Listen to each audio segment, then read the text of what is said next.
Roger Craig changed what it means to be a running back.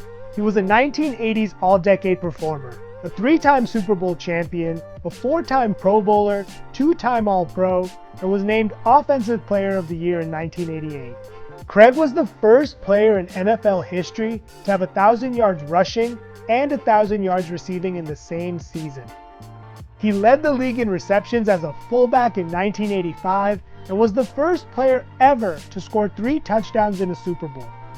He finished his career with a little over 13,000 total yards, more than Larry Csonka, Gale Sayers, Earl Campbell, Jim Taylor, Lenny Moore, Terrell Davis, and several others who are in the Hall of Fame.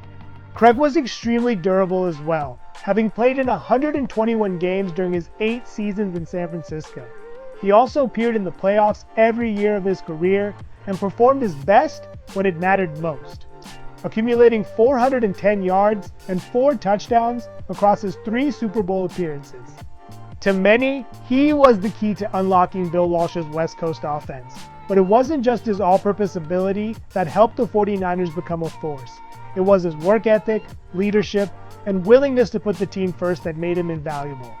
His unselfishness and team-first mentality were on full display when Bill Walsh asked him to make the switch from fullback to running back in 1988. Craig met the challenge head-on and knew he had to shed 15 pounds in order to make the move seamless. Unfazed, he cut out his favorite dessert of oatmeal cookies and milk to reach his goal, which he ultimately did. Craig was also an excellent example for younger players. He was the one who invited a rookie Jerry Rice in 1985 to run the infamous hill, which ended up becoming a staple part of Rice's fitness regimen and a key piece of his legacy. So all of this ultimately begs the question, why isn't Craig in Canton?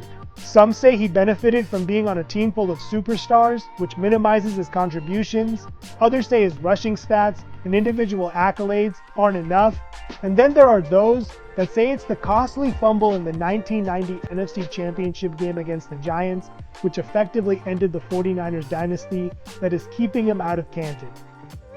I personally believe that those things don't overshadow his overall production, impact on the running back position, and big game ability. In many ways, he's the prototype that paved the way for your Marshall Faulks, LaDainian Tomlinsons, and Christian McCaffreys. I believe he deserves a gold jacket and should have been enshrined long ago. I want to thank you for watching, and I would love to hear your thoughts on whether or not Craig should be in the Hall of Fame.